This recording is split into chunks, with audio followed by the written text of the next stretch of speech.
because all of our provinces, well, most of them are part of treaties, so we should know about where we live and our history. Because we should learn about our history and where we live and the past and learn lessons for the future. I think it was because it helped all of us learn where we are in the world right now and what other people have been through in the past. So I think it was really good. I think I took away that First Nation people were even mistreated during the treaties, and that they're just they need to be grounded again to their past, and I think they need to be helped with the treaties, and because residential schools happen, and I think that the treaties are close to residential schools because they are misled still through that.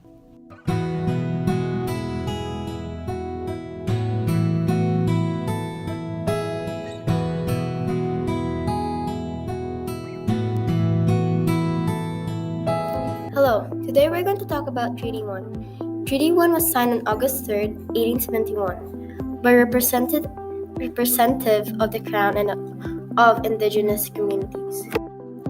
The First Nations that were part of signing Treaty 1 were Broken Ojibwe, Sioux King, Long Plain, Peguis, Rose. Encompassed by Treaty 1 includes Winnipeg, Brandon, Portage La Prairie, Selkirk, Stainbatch, Grand Beach, Emerson, Winkler, and many more.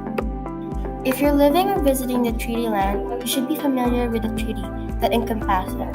That goes for everyone, Indigenous or not. The outside promises of Treaty 1 were no provisions were included for agriculture implements, clothing, and also animals promised toward the end of the negotiation. One of the positives was that they were signed nation to nation to coexist in peace and harmony. The Broken Head Ojibwe First Nation is located 64 kilometers north of Winnipeg. That is all For Treaty 1.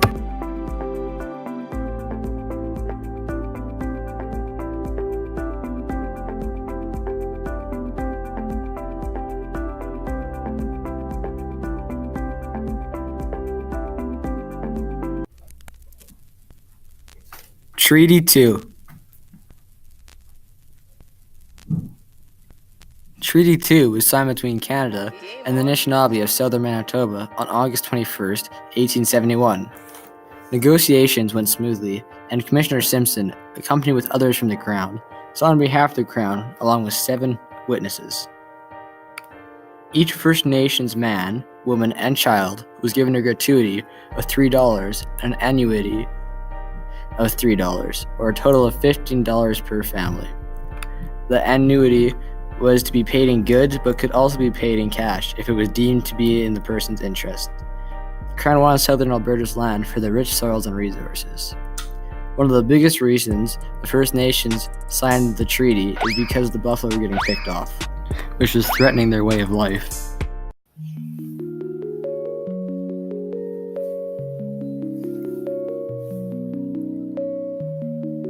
Treaty 3 was an agreement entered on October 3rd, 1873 by Chief Mickassesis on behalf of the Ojibwe First Nations and Queen Victoria.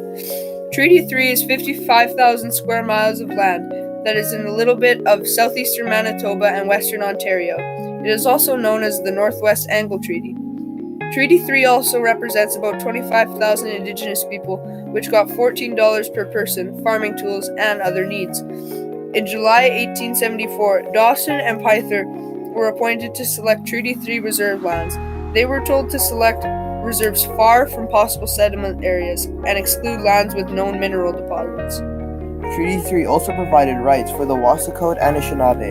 In April 2003, Treaty 3 also gained its own police force, the TTPS, Treaty 3 Police Service. The Council aims to protect the preserves and Indigenous rights to the land. The First Nations demanded that the chiefs got $50 per year and $20 for everyone else, but Lieutenant Governor Morris refused their demands. Treaty 4 was signed on 15 September 1874 at Fort Qu'Appelle, Saskatchewan.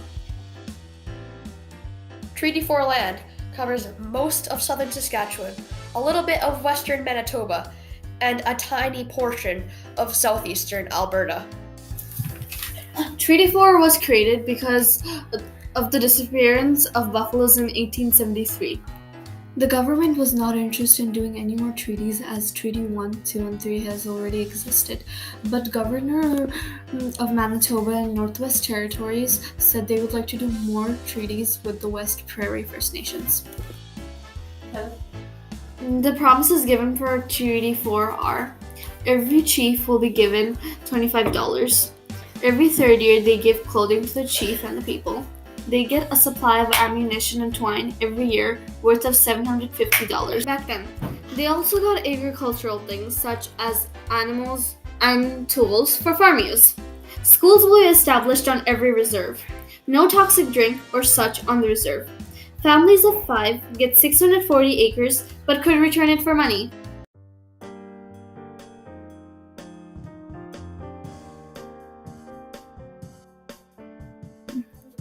Treaty 5, also known as the Winnipeg Treaty, was signed in 1875 to 1876 by the federal government, Ojibwe peoples, and the Swampy Cree of Lake Winnipeg. Treaty 5 covers much of present-day central and northern Manitoba, as well as portions of Saskatchewan and Ontario. The Indigenous peoples of the Lake Winnipeg area were interested in making a treaty with the Government of Canada. They had heard about the treaties offered to some Indigenous nations. The peoples of Treaty 5 were to receive a one-time payment of $5 upon signing the treaty, instead of the $12 given to the peoples of Treaties 3 and 4.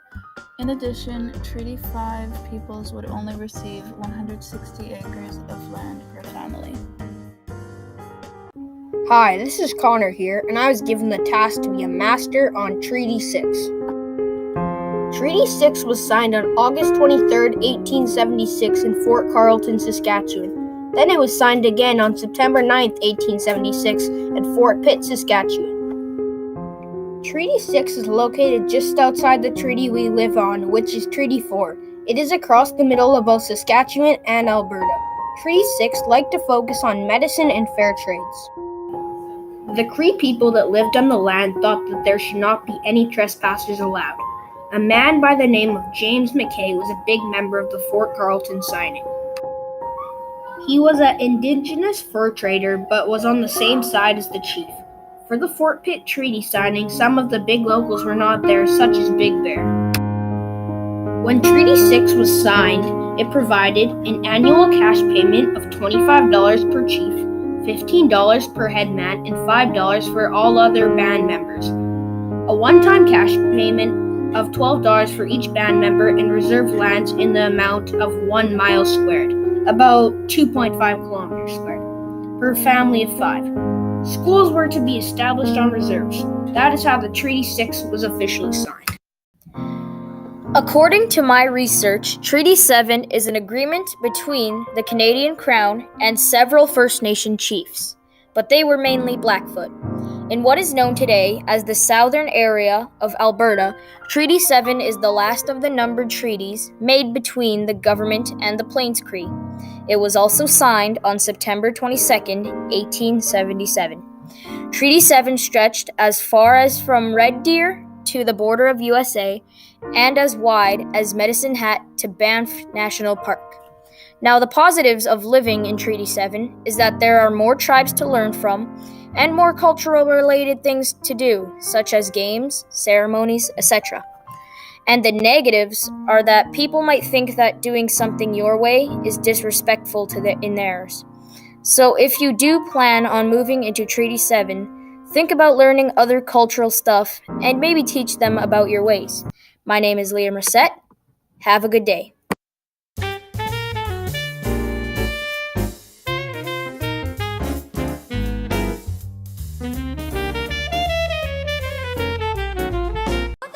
Treaty 8 was signed on June 21, 1899 around the Slave Lake area in Alberta. Treaty 8 is the biggest treaty in the country. And did you know that the treaty covers over 840,000 square kilometers? Wow, that's a lot of land. The treaty is home to 39 First Nations communities, including 23 Alberta First Nations, 3 Saskatchewan First Nations, 6 Northwest Territories First Nations, and 8 British Columbia First Nations. The First Nations were offered $5 annually And did you know that $5 in 1899 is equal to $151 now? Wow! At first, the Europeans did not want to make treaties with the northern tribes because it was forest and they couldn't farm on it. But when the Klondike Gold Rush happened, they changed their minds. Each family of 5 got 2.6 kilometers of land. The First Nations signed the treaty because they were running out of food and resources. Hello, I'm Annika and this is Kristen. We became experts on Treaty 9 or the James Bay Treaty. Earlier, the Aboriginal people did not want to sign the treaty because they thought it would shift their way of living. The government promised to pay for things like education, hunting, and trapping. The thing is, they never did. It was signed in July 1905 between the Government of Canada in the name of King Edward VII and various First Nation band governments in Northern Ontario, and was one of the number of treaties. The treaty was agreed on verbally and the treaty paper was written in only English. This is unfortunate for the Aboriginal peoples who did not know English. It's terrible because the treaties are supposed to unify people but instead trick them into getting what they wanted. The purpose of this treaty is in response to continuous positions of the Cree and Ojibwa people of Northern Ontario, and in keeping with its policy of paving the way for settlement and development.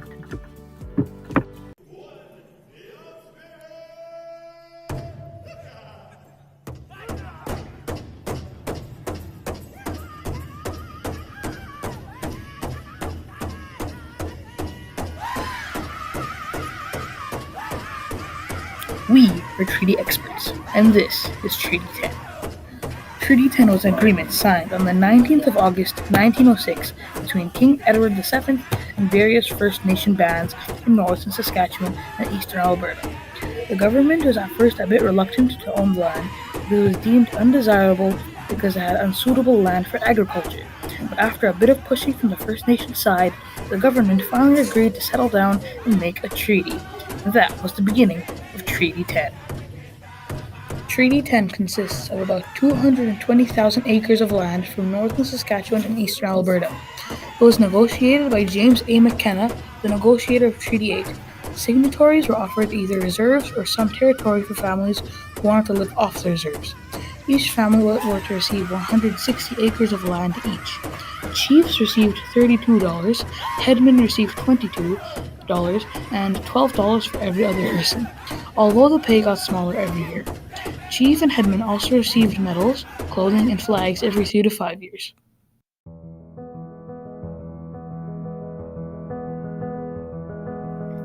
Treaty 11 was the last treaty to be signed and was signed in 1921. It is located in the Northwest Territories, Yukon, and Nunavut. It covers 950,000 kilometers squared of land.